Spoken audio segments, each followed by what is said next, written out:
Hello friends, welcome back to my channel. என்னோடய சேனலை இது வரைக்கும் சப்ஸ்கிரைப் பண்ண அனைத்து நல்ல உள்ளங்களுக்கும் ரொம்ப நன்றி.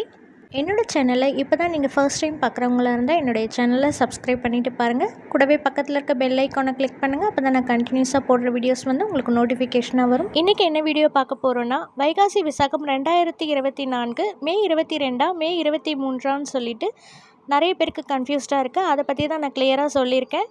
அது மட்டும் இல்லாமல் வைகாசி விசாகம் வரலாறு பற்றியும், வைகாசி விசாகத்தன்று வந்து பார்த்திங்கன்னா நம்ம என்ன பூஜை பண்ணலாம், முருகப்பெருமானுக்குரிய பூஜை முறைகள், விரத முறைகளை இதை பற்றி தான் இந்த வீடியோவில் நான் கிளியராக சொல்லியிருக்கேன். ஸோ வீடியோவை ஸ்கிப் பண்ணாமல் பாருங்கள். வாங்க இப்போ வீடியோக்குள்ளே போய் பார்த்து தெரிஞ்சுக்கலாம். வைகாசி விசாகம் என்பது முருகனுக்குரிய தனித்துவமான சிறப்பு மிகுந்த நாளாக அமைகிறது. தமிழ் கடவுளான முருகப்பெருமானுக்குரிய விழாக்களில் வந்து சிறப்பு மிக்க விழா இதுன்னு கூட சொல்லலாம். கந்த புராணத்தில் வந்து கச்சியப்ப சிவசாரியார் வந்து சொல்லியிருப்பார் அழகான வரிகளில், கருணைக்கூர் முகங்கள் ஆறும் கரங்கள் 12 கொண்டே ஒரு திருமுருகன் வந்து ஆங்கு உதித்தனன் உலகமுய்ய அப்படின்னு சொல்லிட்டு அழகான வரிகளில் அவர் சொல்லியிருப்பார். அதாவது உலக மக்களை காப்பதற்காக முருகன் அவதரித்த திருநாளை வந்து இப்படி சொல்லியிருப்பார் அழகா.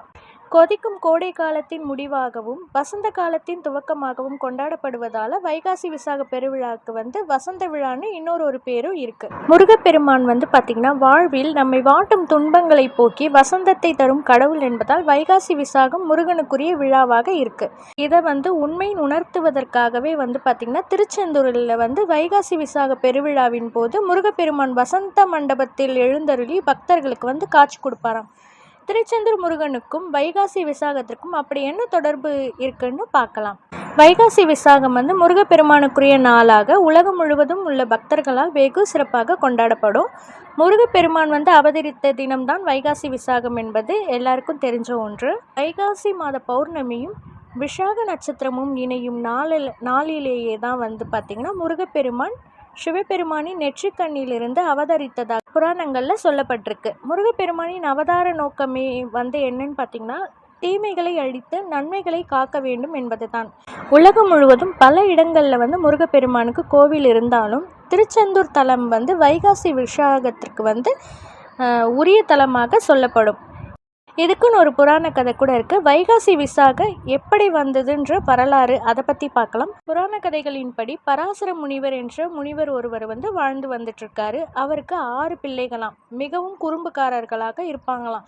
இவங்க வந்து ஒரு முறை வந்து ஆற்றில் வந்து குளிக்க போகும் பொழுது அங்குள்ள நீரை வந்து அசுத்தம் செஞ்சுருக்காங்க. விளையாடி கொண்டிருக்கும் பொழுது இதனால் ஆற்றில் இருந்த மீன்கள், தவளைகள், உயிரினங்கள் பெரும் துன்பத்திற்கு ஆளாகிச்சான். ஆனால் அவர்கள் தங்களின் செயலை நிறுத்தாமல் தொடர்ந்து ஆற்று நீரை வந்து அசுத்தம் செஞ்சுக்கிட்டே இருந்தாங்களாம். இதனை அறிந்த பராசர முனிவர் வந்து பார்த்திங்கன்னா ஆறு என்பது சிவபெருமானுக்கு சமமானது, அதனால் அதற்கு இப்படி அசுத்தம் செய்வது தவறு, ஆற்றினை வந்து எப்போதும் வந்து மரியாதையுடன் வணங்கி பராமரிக்க வேண்டும் சொல்லிட்டு அந்த 6 பிள்ளைகளுக்கும் வந்து அவர் அறிவுரை சொல்லியிருக்காரு. ஆனாலும் அவங்க அதை கேட்கலையா. மகன்களின் இந்த செயலால் வந்து கடும் கோபமடைந்த பராசர முனிவர் வந்து பார்த்திங்கன்னா தனது பிள்ளைகளாக இருந்தால் கூட பரவாயில்ல, நீங்கள் வந்து மீன்களாக போகும்படி சாபம் அளிச்சிட்டாராம். தங்களுடைய தவறை வந்து அவங்க உணர்ந்திருக்காங்க மீன்களாக மாறினதுக்கப்புறம். அதற்காக முனிவர்கிட்ட வந்து அவங்க சாப விமோச்சனம் வந்து கொடுங்க அப்படின்னு சொல்லி கேட்டிருக்காங்க. அதற்கு பராசர முனிவரோ வந்து என்ன சொல்லியிருக்காரு, பார்வதியின் கருணையால் நிவாரணம் கிடைக்கும் அப்படின்னு சொல்லிட்டு போயிட்டுருக்காரு. அதற்கு பிறகு வந்து கொஞ்ச நாள் ஆனதுக்கப்புறம் ஆற்று நீரில் வந்து அவங்க மீன்களாக தான் வாழ்ந்துட்டு வந்தாங்களாம். 6 பேரும் வாழ்ந்துட்டு வரும்போது ஒரு நாள் வந்து கைலாயத்தில் வந்து முருகப்பெருமானுக்கு வந்து பார்வதி தேவி வந்து ஞானப்பால் வந்து கொடுத்துட்டு இருக்கும் பொழுது அப்போது முருகப்பெருமானுடைய வாயிலிருந்து சிந்திய ஒரு துளி பால் வந்து பூலோகத்தில் வந்து பராசர முனிவருடைய மகன்கள் இந்த மீனாக வாழ்ந்துட்டு இருக்காங்க இல்லையா, இவங்களுடைய ஆற்றில் வந்து அந்த பால் வந்து சிந்திடுச்சான். இதை சாப்பிட்ட அந்த 6 பேரும் வந்து மீனாக இருந்தவங்க முனிவர்களாக மாறிட்டாங்களாம். சிவனை வந்து பிரதிஷ்டை செய்து பூஜை செய்ய வந்து ஸ்டார்ட் பண்ணியிருக்காங்க. இவங்க 6 பேரின் பூஜையில் வந்து மகிழ்ந்த ஈசன் வந்து திருச்செந்தூர் திருத்தலம் சென்று தவம் செய்தால் திருக்காட்சி கிடைக்கும்னு சொல்லியிருக்காரு. அதன்படியே வந்து முனிவர்கள் 6 பேரும் வந்து திருச்செந்தூர் திருத்தலத்திற்கு சென்று தவம் செஞ்சாங்களாம். ஒரு வைகாசி விசாக திருநாளில் வந்து முருகப்பெருமான் வந்து அவங்களுக்கு காட்சி அளித்திருக்காரு.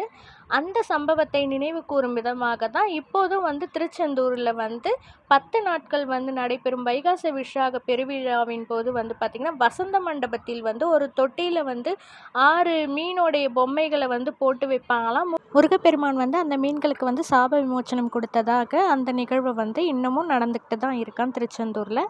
இதுதான் வைகாசி விசாகத்திற்குரிய வந்து வரலாறுன்னு புராணங்களில் வந்து சொல்லப்பட்டிருக்கு. பல சிறப்புகளை உடைய இந்த வைகாசி விசாக பெருவிழா வந்து இந்த இயர் மே 22ஆம் தேதியா இல்லை மே 23ஆம் தேதியா எப்போ நம்ம வந்து முருகப்பெருமானை வந்து வழிபாடு செய்யலான்ற டவுட் வந்து நிறைய பேருக்கு இருக்குது. அதை கிளியர் பண்ணிக்கலாம். மே 22ஆம் தேதி வந்து பார்த்திங்கன்னா நைட்டு 7:14 மணிக்கு தான் வந்து பௌர்ணமி திதி வந்து ஸ்டார்ட் ஆகுது. மே 23ஆம் தேதி இரவு 7:48 வரைக்கும் பௌர்ணமி திதி வந்து இருக்குது. அதே போல் மே 22ஆம் தேதி காலையில் 8:18 மணிக்கு விசாக நட்சத்திரம் ஸ்டார்ட் ஆகி மே 23ஆம் தேதி காலை 9:43 வந்து விசாக நட்சத்திரமும் வந்து கம்ப்ளீட் ஆகுது. ஸோ வந்து நம்மளுக்கு விசாக நட்சத்திரமும் பௌர்ணமி தேதியும் வந்துட்டு என்னைக்கு நைட்டு ஸ்டே ஆகுதுன்னு பார்த்தீங்கன்னா மே 22ஆம் தேதி தான் நமக்கு ஸ்டே ஆகுது. ஸோ நம்ம மே 22ஆம் தேதி தான் நம்ம கன்சிடர் பண்ணிக்கணும். ஸோ மே 22ஆம் தேதி வரும் புதன்கிழமை வந்து நம்ம இந்த பூஜையை வந்து முருகப்பெருமானுக்கு செய்கிறது ரொம்பவுமே சிறப்பான நாளாக இருக்குது. மே 22ஆம் தேதி வந்து வீடு வாசல்லாம் சுத்தப்படுத்தி எடுத்துக்கோங்க. முருகருடைய திருவுருவ சிலை திருவுருவ படம் இருந்ததுன்னா சுத்தப்படுத்தி எடுத்து சந்தன பொட்டெல்லாம் எல்லாம் வச்சு பூக்களால் அலங்காரம் செஞ்சுக்கோங்க. அன்னைக்கு நாளில் வந்து பார்த்திங்கன்னா முருகப்பெருமானுக்குரிய கந்த சஷ்டி கவசம், திருப்புகழ், கந்தர் அலங்காரம், கந்தர் அனுபூதி உள்ளிட்ட பாடல்களை வந்து பாடுறது முருகப்பெருமானுடைய அருள் வந்து முழுவதுமாக நமக்கு கிடைக்கும். வைகாசி விசாகத்தன்று வந்து பார்த்திங்கன்னா எல்லா முருகர் கோவிலும் வந்து விசேஷ பூஜைகள், அபிஷேகங்கள், காவடி எடுத்து வேண்டுதல் வந்து நிறைவேற்றுவாங்க பக்தர்கள் எல்லாரும். வீட்டில் வந்து விரதம் எப்படி இருந்து முருகன் வழிபாடு செய்யலான்றது பார்த்திங்கன்னா நம்ம கந்த சஷ்டி, பங்குனி உத்திரம் இந்த மாதிரி நாட்கள்லாம் இருக்கு இல்லையா, கார்த்திகை விரதம்லாம் இருக்குல்ல, அது போல் தான் நம்ம வைகாசி விசாகத்துக்கும் வந்து நம்ம இருக்கலாம். உங்கள் வீடு பக்கத்தில் இருக்கிற முருகர் கோவிலுக்கு போயிட்டு முருகப்பெருமானை வந்து வழிபாடு செய்யுங்க. அங்கே வந்து அபிஷேகம்லாம் நடக்கும் இல்லையா, நீங்கள் பால், தேன் உள்ளிட்ட இந்த பொருட்களை வந்து வாங்கி கொடுக்கறது ரொம்பவுமே சிறப்பு. வீட்டில் வந்து விரதம் இருக்கவங்க வந்து காலையிலேருந்து நம்ம எதுவும் உணவு அருந்தாமல் ஈவினிங் வந்து படையல் போட்டு முருகப்பெருமானை வணங்குறது ரொம்பவுமே விசேஷமாக இருக்கும்.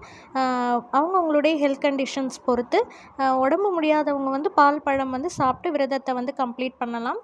முருகர் படத்துக்கு முன்னாடி ஷட்கோண கோலம் போட்டுக்குங்க. 6 அகல் தீபங்கள் இல்லை வெற்றிலை தீபம் இல்லைன்னா ஒரு நெய் தீபமாவது நீங்கள் முருகர் படத்துக்கு முன்னாடி நீங்கள் போடுறது ரொம்பவுமே நல்லது.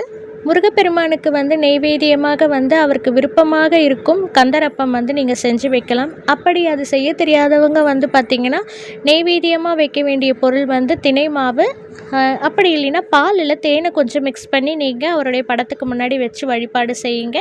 செவ்வரளி பூக்களால் முருகப்பெருமானை வந்து அர்ச்சனை செஞ்சு முருகப்பெருமானை மனதார நீங்கள் வழிபாடு செய்யுங்க. வைகாசி விசாகத்தன்று விரதம் இருந்து முருகப்பெருமானை வழிபட்டால் வந்து தொல்லை தரும் பிரச்சனைகள் விலகிவிடும்னு சொல்லுவாங்க. முற்பிரிவியில் செய்த பாவங்கள் நீங்கும் என்பது ஐதீகம். எந்த பிரச்சனையாக இருந்தாலும் சரி, கந்தபெருமானை இந்த நாளில் மனமுருகி வழிபட்டால் அனைத்து விதமான பிரச்சனைகளையும் நீங்கி நன்மைகள் மட்டுமே நடைபெறும்னு நம்பிக்கையான ஒன்று.